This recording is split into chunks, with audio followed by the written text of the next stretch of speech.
eu sou o Lars Perendil e hoje eu tô fazendo um vídeo diferente, é a primeira vez que eu tô gravando alguma coisa assim, porque eu quero te dizer o porquê eu acho que você deveria jogar um jogo, que é o Signalis. E é lógico, nesse meio tempo também vai estar tendo um desenho meu, porque eu sou desenhista, esse é meu grande sonho, então logo mais em algum momento aqui na tela ou até em cima da minha cara vai aparecer um desenho desse jogo. E o motivo de eu estar fazendo isso é porque esse jogo é maravilhoso, eu descobri ele recentemente. Descobri ele, joguei ele em 2, 3 dias, zerei, uma obra-prima. E eu queria falar um pouco dele, né? Falar um pouco da história, falar um pouco dos pontos dele, por que ele me interessou tanto, por que ele me deu tanta criatividade. Eu tava num período aí meio sem vontade de fazer as coisas, eu não tava triste, mas eu tava sem criatividade para fazer as coisas e o jogo me deu uma boa inspiração. Então a gente vai falar um pouquinho do jogo, vai ter um pouquinho de desenho e vou ver se eu te interesso a jogar Signalis, certo? Então, vamos lá. É uma grande observação, isso aqui é só a minha opinião do jogo, tá? É o que eu captei, é o que eu compreendi do jogo, então o que faz uma boa obra são as diversas interpretações, então seja lá o que você tiver visto, o que você tiver gostado, o que você tiver entendido, por favor, compartilhe se você for jogar o jogo, porque eu vou adorar saber. Signalis é um survival horror com temáticas de terror, terror cósmico, ficção científica, filosofia e outros muitos temas. Ele é um 2D bem esquisito, mas também muito bonito, porque ele inclui vários sets de 3D, as luzes elas são muito bem feitas, é uma luz bem programada, bem colocada no jogo, e a direção artística dele também é fantástica, as cores que eles usam, os tons, as ambientações, é tudo muito bem pensado, até os momentos de cutscenes que são colocados às vezes no jogo, que são, vou explicar um pouco melhor depois, mas eles todos aumentam essa sensação de desconforto que o jogo ele te passa, por ser um jogo de terror, e também essa sensação de confusão, que logo eu vou explicar quando eu der um pequeno enredo do jogo. Mas tirando isso, a trilha sonora é maravilhosa, os diálogos são muito bons, a gameplay em si é muito interessante, apesar de que eu sinto que ela podia ser um pouquinho mais desafiadora, mas eu acho que pro intuito de contar a história ela é sensacional. Enfim, é sinistro, é um jogo muito legal. Pra te dar uma instigada, antes de mostrar aqui, talvez caso você queira e você goste, eu vou falar algumas obras que inspiraram o jogo claramente, são basicamente o que? Resident Evil, Evangelion, Silent Hill, Blade Runner, enfim, muitas outras obras. Dead Space é uma grande referência também, e além de muitos livros também, livros de terror como O Rei Amarelo, do Lovecraft, e enfim, tem muita coisa. O jogo também ele é bem recente, tá? Ele foi lançado agora em 2022, apesar dele estar sendo desenvolvido desde 2014 por uma empresa nova e bem pequena chamada Rose Engine, mas não é esse exatamente o foco. Enfim, aproveita aí a arte que eu fiz, aproveita um pouco do que eu vou contar do jogo e agora sim, vamos falar do que se trata esse jogo, né? Signalis se passa em um universo em que a raça humana, muito provavelmente são seres humanos, embarcou na exploração espacial. Então tem vários planetas no jogo que foram descobertos e que estão sendo descobertos. Então tem várias incursões, por exemplo, para planetas muito distantes de onde você está no momento atual do jogo. Então são incursões que levam anos e anos e anos. E existe também, nesse universo, um tal de um império, que é o grande norteador dessa humanidade. Esse império é claramente uma homenagem, entre muitas aspas, por aqueles grandes exemplos que nós temos na história da humanidade, de momentos do fascismo, do conservadorismo e principalmente, e é bem redundante falar isso, do imperialismo na nossa história. Não é à toa que esse povo fala uma grande mistura de alemão, japonês, russo e inglês. Tudo muito misturado mesmo. E toda a estética deles, todos os costumes, todas as restrições, coisas que eles impõem como sendo proibidas, é bem comum e é bem característico daquela época bem famosa desses países aí que eu comentei alguns segundos atrás. Então, eu acho que fica bem óbvio o período que eles estão querendo fazer uma analogia, né? O período de guerra. E, claramente, esse império foi criado e ele vai existindo, mas logo aparece uma oposição. Como qualquer tipo de movimento, qualquer tipo de coisa, né? Sempre vai ter uma oposição. E essa oposição acaba criando uma grande pilha de conflitos que acaba militarizando boa parte desses planetas do qual eu comentei e causa milhões de mortes, tanto no momento quanto a posteriori. Também são criadas várias intrigas políticas que vão se estendendo pelo resto da história, com espionagem, extermínio de grupos, e um dos pontos mais importantes, se não o mais importante do jogo, que é a evolução tecnológica desenfreada. Bom, porque no fim, o Império é vitorioso. E o motivo para isso é um pouco amplo, mas tem a ver com essa coisa da evolução. Tá, seguinte. Esse Império tem uma família imperial. Eles têm uma família que é o grande ideal perfeito, com seres perfeitos, que nunca podem ser... nunca pode existir dúvidas quanto a eles. Eles são superiores, eles são mais inteligentes, eles parecem ter um DNA místico, quase alienígena ou mágico, não dá pra saber, é um mistério no jogo. E que são aquele grupo que puxa as rédeas, que dá todo o foco para esse grande império. Essa é a família real. E essa família governa o universo inteiro, eles têm uma imagem messiânica absurda, e eles têm recursos basicamente infinitos.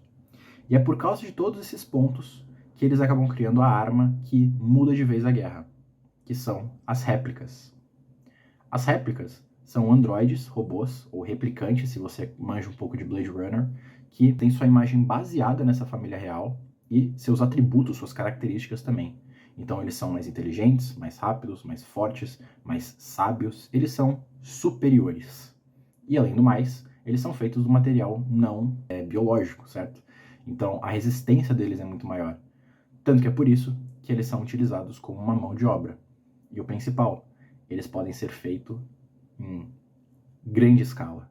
Ou seja, eles acabam criando uma mão de obra perfeita, que serve para todas as necessidades do Império. Ou quase. No jogo, você é uma dessas réplicas. O seu modelo, e também o seu nome, é Elster. Você acorda em uma nave que caiu em um desses planetas governados pelo Império. Já se passaram vários anos desde esse período de grandes guerras, então pode-se dizer que nós vivemos num momento de paz. O problema é que quando a Elster acorda, quando você acorda, a sua memória está toda ferrada. Ela lembra que nessa nave onde vocês acordam, tinha uma humana que era a capitã da missão dela, mas ela não lembra de mais nada. Ela não lembra da história dela, não lembra qual era o objetivo da missão e também lembra muito pouco dessa humana. A única coisa que você encontra realmente é uma foto de uma garota que você presume ser essa capitã da nave. Ou seja, é a pessoa que você tem que ir atrás, que vai te dar as respostas para tentar entender o que diabos está acontecendo e qual é o seu papel ali naquele meio. Ou se você é só mais um peão em toda aquela conspiração. Saindo da nave, você encontra uma grande instalação do Império nesse planeta. Minas, ou econômico, ou político, não dá para saber direito. Talvez seja até um grande amontoado disso. Entrando lá, você descobre que o lugar tem uma cacetada de mistérios. Tanto na questão de algumas criaturas que aparentemente destruíram o lugar e mataram os seres humanos que estavam ali e as réplicas, ou seja, os robôs e os seres humanos. Também tem uma grande intriga sobre a gerência desse lugar, usurpada por alguns dos robôs. Então, assim, é muita coisa. Tem história familiar, enfim. Mas isso não abala a Elster, né? Ela continua atrás das respostas dela e atrás dessa tal companheira dela, enfrentando esses inimigos, resolvendo puzzles.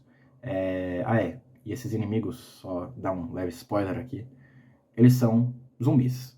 Eles são zumbis. Mas diferente do que você espera. Esses zumbis são originados das réplicas. Então, você luta contra zumbis, robôs, mais fortes do que o normal, mais resistentes do que o normal. É uma viagem maluca, mas continua naquele tema básico da sobrevivência. Ok, continuando.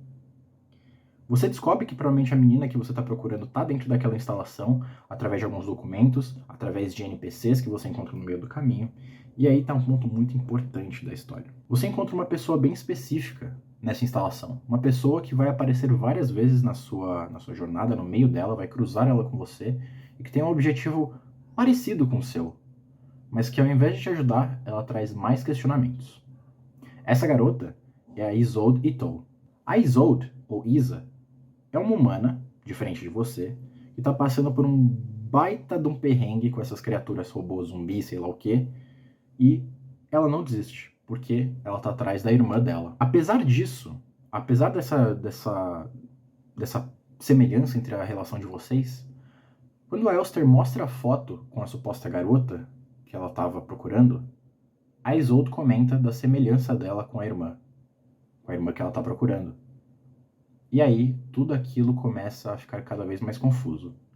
Porque você sabe que você não está procurando essa tal da irmã da Isa, mas então por que elas são tão semelhantes?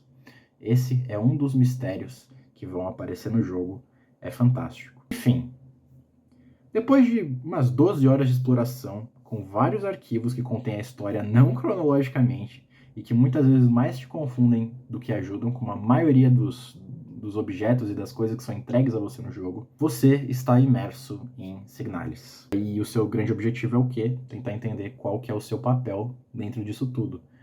E olha, a quantidade de coisas que são jogadas na sua cara, que você depois tem que tentar organizar, é imensa. É uma história muito complexa, muito bem pensada, com pontos, né, e com furos propositais para que você fique confuso e tente ter a sua própria interpretação. Então, assim, como uma obra, Signalis é muito completo e deixa um gostinho de que tem alguma coisa faltando. Deixa aberto para suas interpretações, o que é para mim, na minha opinião, pelo menos, é muito interessante. Entender quem é a sua personagem, o que ela está fazendo ali, quem é a garota que você está procurando, entre outras coisas. A própria personagem, como ela tem lapsos de memória, tem momentos em que o jogo ele coloca pequenas cutscenes, como se ela estivesse lembrando de alguma coisa, mas a memória dela está distorcida. E começam a aparecer personagens que você não via antes nas memórias. E tudo aquilo você começa a entender, e quando você acha que está chegando na resposta, você tem uma nova descoberta. Eu não quero falar muito mais coisa, mas isso é Signalis. Mas calma, você que tá aí, que você não se importa nem um pouco com essas coisas nerds e super chatas, esquisitas, de ficção científica e de monstros e sei lá o que, não é só sobre isso. Signalis também tem uma grande história, um grande significado, uma grande filosofia por trás de tudo isso, que eu vou resumir bem rapidinho, porque senão eu teria que entrar em muitos spoilers do jogo, que é uma coisa que tanto eu estou com preguiça de fazer, porque é muito complicado, como você já deve ter imaginado, mas também porque eu gostaria que você visse o jogo, que você fosse atrás, nem que fosse de assistir uma gameplay no YouTube, falando um pouquinho da parte da mensagem de Signalis. Signalis também é um jogo sobre diversidade. Signalis também é um jogo sobre como a guerra acaba com boa parte das coisas. Ela fala do fascismo em prol desse progresso, dessa evolução, e como ele acaba deteriorando aquilo que ele construiu. Quanto ao que eu falei das diversidades, as pessoas diferentes em Signalis, ou seja, os grupos, as minorias, os grupos LGBT, nesse futuro bastante fascista e focado na máquina, né? Os artistas, todas aquelas pessoas que são consideradas de emotivo e não racional, elas são extremamente maltratadas, chegam a ser até exterminadas ou excluídas da sociedade. E cada vez mais, ser humano, no sentido de ser um ser humano, se dá para entender isso, é menosprezado em favor dessa grande máquina que no jogo é o Império. Esse grande organismo que tem que funcionar, em que todas as peças têm que estar encaixadas e têm que estar sincronizadas em prol de uma única coisa. Então, a individualidade é muito deixada de lado no jogo. A mensagem em cima disso tudo, baseada na sua personagem, como a história se desenvolve, e nas pessoas que você conhece nesse meio tempo, como a Isa, é, no final das contas, esses elementos humanos, a alma, o amor, as diferenças e como elas nos tornam únicos, prevalecem. Como sempre vão ter pessoas que não vão desistir do que elas acreditam, não vão desistir do que elas gostam, não vão desistir do que faz bem para elas, mesmo que a pressão sobre elas seja gigantesca. Uma das principais dinâmicas do jogo, se você jogar você vai entender um pouco melhor, é essa questão da promessa, de como uma pessoa não quer quebrar a sua promessa, como ela tem um pensamento, ela tem um desejo e ela vai até o final por isso. Eu espero que você tenha gostado um pouquinho da história, que tenha te interessado. Eu sei que não foi nada muito específico, porque não era o meu objetivo aqui, era mais comentar uns gostinhos do jogo para ver se você curte jogar. E também espero que você tenha gostado do desenho, né? A arte do jogo é muito legal e me inspirou demais. E entre as outras coisas, né? E esse jogo com certeza entrou no meu top 5, top 10, sei lá. Eu odeio fazer tops, mas ele se tornou um dos jogos mais importantes para mim. Pode não parecer agora, mas é porque eu tô gravando esse vídeo pela segunda vez. A primeira vez eu tava muito empolgado. O jogo é muito legal, eu recomendo para todo mundo. Mesmo se você não gosta de terror, se você não gosta de ficção científica, a história é muito bem contada, os elementos ali, o universo é muito cativante. No final das contas, não é o grande foco do que eu tô fazendo aqui nesse vídeo, né? O grande foco é o desenho. Porque, de novo, meu objetivo é fazer jogos que nem esse, sabe? Eu sou um desenhista, caramba. Então eu espero que você tenha gostado do desenho. Reforço mais uma vez, se você quiser ir me seguir no Instagram, me ajudar a conquistar esse grande sonho de me tornar um artista de jogos, de animações e quadrinhos. Ah, e pra finalizar, como sugestão de uma amiga, eu vou deixar aqui, e toma muito cuidado agora, eu vou deixar um trechinho meu jogando contra o último boss do jogo. Você vai poder ter uma noção de como eu tava animado e maluco pelo jogo. Mas toma muito cuidado, se você pretende jogar, pode ser um spoiler, pode ser alguma informação que você não queira ver, então pensa bem antes de assistir. Se você não vai assistir, muito obrigado, valeu, espero que tenha gostado do desenho e até uma próxima. Mano, que bagulho incrível! Incrível, tem uns bichos correndo atrás de Mano, você. é lindo, velho. Parece jogo antigo, é bonito, é clássico, é sexy. É bom, o diabo não presta. E se prestou um dia, não presta mais. Oh yes, legend. Oh yes. Meu Deus, tem mais. Mano, que bagulho lindo, mano, que experiência incrível. É lindo, mano, eu não tô vendo nada. Mano, mas é lindo porque eu sou um robô. Como você consegue achar bonito sem enxergar? Cara, porque eu sou um fucking robô. Não tinha não. Yes, caralho! Você tinha coisas na cabeça, né? Caralho,